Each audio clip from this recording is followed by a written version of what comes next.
Bonjour tout le monde et bienvenue dans cette vidéo pronostic de Worlds Collide qui aura lieu dans la nuit de samedi à dimanche et du Royal Rumble évidemment qui aura lieu dans la nuit de samedi à dimanche. Non, de dimanche à lundi. On va commencer par Worlds Collide si vous le voulez bien. Le concept de Worlds Collide c'est NXT contre NXT UK. Je pense qu'ils vont mettre en avant NXT UK parce qu'il y a moins de monde qui regarde ce show là. On va commencer tout de suite par Mia Yim contre Kaylee Ray.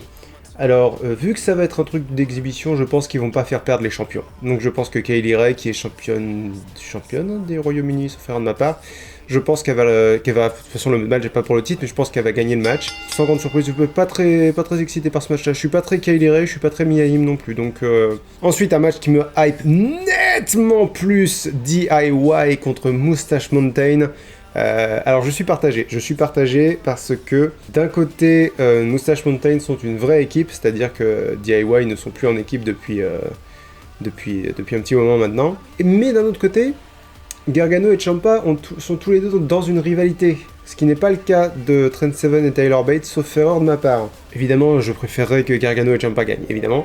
Je pense qu'ils vont faire gagner Moustache Mountain parce que comme j'ai dit, je pense qu'il va y avoir plus de victoires côté NXT UK. Franchement, quand je regarde les autres matchs, j'essaie de concilier, mais il n'y a pas de championnat qui va changer avec le fait que je pense que NXT UK va gagner la plupart des matchs. Donc là, pour celui-là, je suis pour Moustache Mountain. Enfin, je pense que Moustache Mountain va gagner. Ensuite, on a Angel Garza contre Isaiah Swerve Scott contre Jordan Devlin contre Travis Banks. Le règne de Garza commence à peine.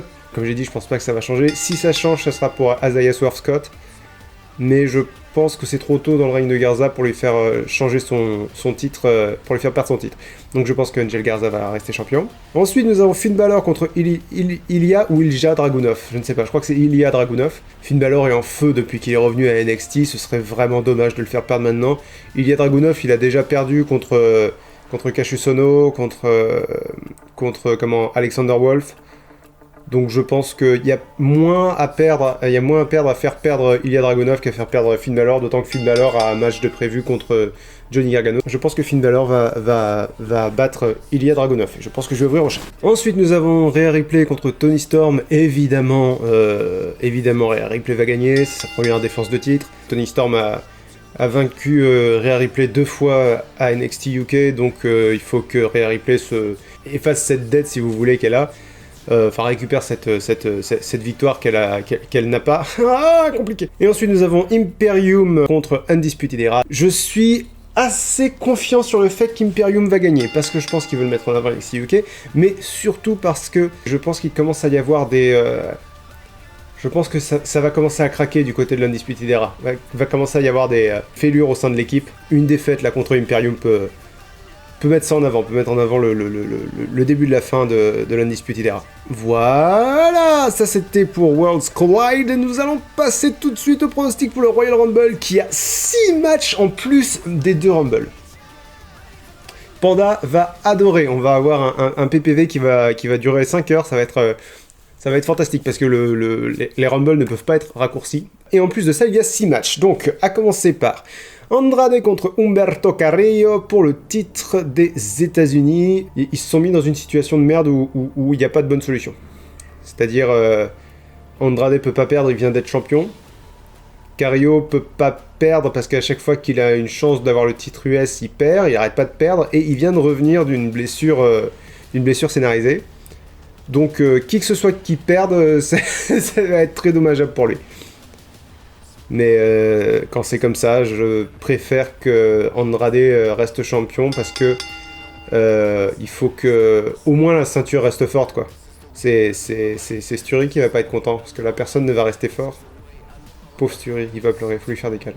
Bayley contre Lacey Evans pour le titre féminin de SmackDown. Je me rends compte que ça sert à rien de préciser championnat féminin de SmackDown, parce que si c'est championnat de SmackDown, c'est féminin. Il y a le championnat universel, il y a le championnat de la WWE.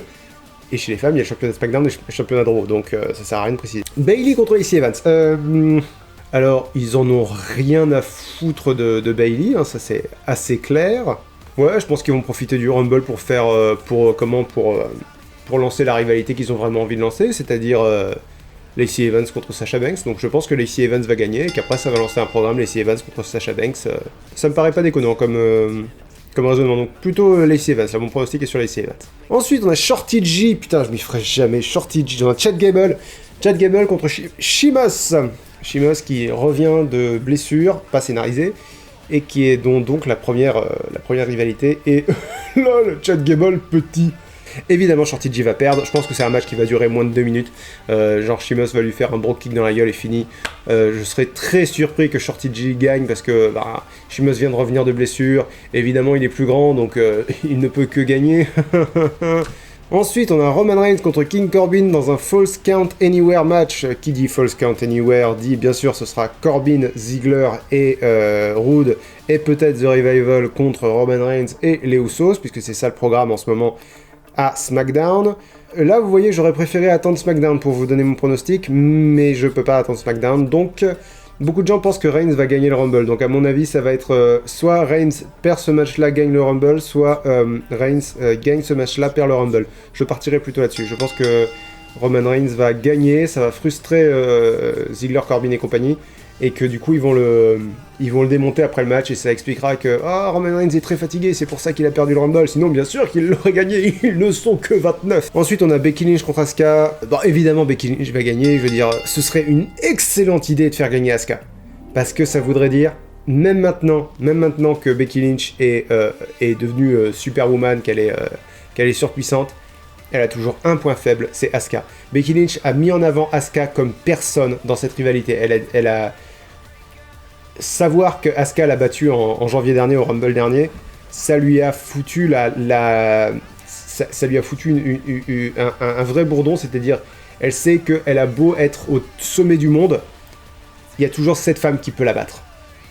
Et du coup, elle veut se prouver à elle-même qu'elle peut la battre. Ce serait génial qu'elle n'y arrive pas. Mais ça n'arrivera jamais parce que Becky Lynch est la figure de proue de la division féminine, donc franchement je pense que les scénaristes voient pas du tout quoi faire d'Asuka. The Fiend contre Daniel Bryan, je serais très surpris que Daniel Bryan gagne, parce que on a déjà vu le match. Alors ça sera dans un strap match, c'est-à-dire je crois qu'ils sont attachés l'un à l'autre pour que Bray Wyatt ne puisse aller nulle part.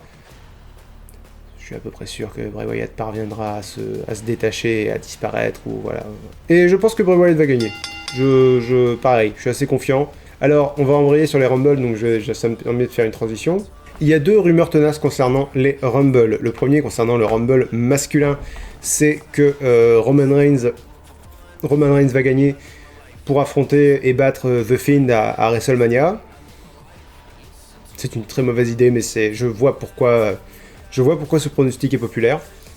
C'est très WWE et c'est beaucoup trop tôt pour battre le Fiend, et puis surtout ils pourront plus rien en faire derrière, quoi. Une fois que le Fiend aura été vaincu à la loyale, tout le personnage va retomber. Et la deuxième rumeur, c'est Shayna Baszler va remporter le Rumble féminin. Je suis d'accord ni avec l'un ni avec l'autre. On va peut-être commencer par le masculin. Ils ont vachement mis en avant le fait que quand Paul Heyman dit qu'il annonce un spoiler, ça se vérifie. Or, il a présenté comme un spoiler le fait que Brock Lesnar allait gagner. Personnellement, j'ai envie que cette phrase reste protégée et que du coup Brock Lesnar remporte le Rumble. J'ai pas envie que Brock Lesnar remporte le Rumble, mais je veux que quand Paul Heyman dit c'est pas une prédiction, c'est un spoiler, ça reste un spoiler. Pour protéger cette phrase, pour que quand ça ne se vérifiera pas, on soit tous mystifiés. Alors apparemment c'est déjà arrivé 2 fois au moins qu'il annonce un spoiler et que ça ne se vérifie pas. Mais la première fois c'était quand il manageait Cesaro en 2014. Et l'autre fois, il a spoilé un match qui n'a techniquement pas eu lieu. Donc c'est un peu, voilà, on est un peu dans la zone grise là. Et puis en plus, ça peut déboucher sur le programme de merde qu'ils ont envie de faire avec Cain Velasquez, c'est-à-dire Paul Heyman va dire vous voyez bien que personne à la WWE ne peut vaincre Brock Lesnar, il a survécu à tout ce que vous lui avez envoyé, machin truc. Et là-dessus, Cain Velasquez arrive en disant ouais, mais moi je suis pas à la WWE et je peux te vaincre, match à WrestleMania, et évidemment Brock Lesnar gagne. Ça, c'est mon opinion pour le match masculin du Rumble, mon opinion pour le Rumble masculin, que j'ai très envie de voir, évidemment. Parlant de Rumble féminin, beaucoup de gens pensent que Shayna Baszler va gagner le Rumble féminin cette année. Pour le Rumble féminin, ils l'ont tellement bien préparé qu'il y a eu 5 annonces. Charlotte Flair, Alexa Bliss, Nikki Cross, Sarah Logan, Natalia.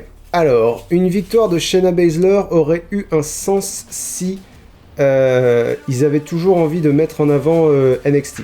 C'est-à-dire, Shayna Baszler deviendrait la première personne à gagner le Rumble en faisant son call-up sur le roster principal. Parce que ils ont essayé de mettre en avant NXT comme la troisième branche de la WWE, mais clairement il y a toujours un roster principal et NXT.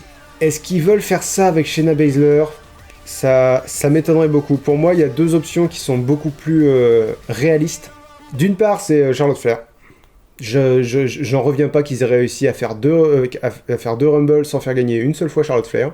Bah, de toute façon, il y a qu'à voir ce qu'ils ont fait des gagnantes des Royal Rumble des années précédentes. Asuka a affronté Charlotte Flair à WrestleMania et a perdu. Becky Lynch a remporté le Rumble, mais il y avait quand même Charlotte Flair dans son match de championnat à WrestleMania. Donc, d'une façon ou d'une autre, voilà, Charlotte Flair aura son match de championnat à WrestleMania. Donc, autant la faire gagner le Rumble. L'autre option qui me semble pas déconnante, c'est Ronda Rousey. Enfin, la dernière fois que j'ai lu des nouvelles de Ronda Rousey, elle voulait concilier sa vie privée avec sa vie sa vie de catcheuse. Être catcheuse à temps plein, ça lui prend trop de temps, évidemment, c'est un métier, ça prend tout ton temps. Du coup, ça me paraît être un bon compromis qu'elle travaille à temps partiel entre janvier et avril, voilà, du Royal Rumble à WrestleMania, et ça permettrait d'avoir un match 1 contre 1, Ronda Rousey, Becky Lynch à WrestleMania.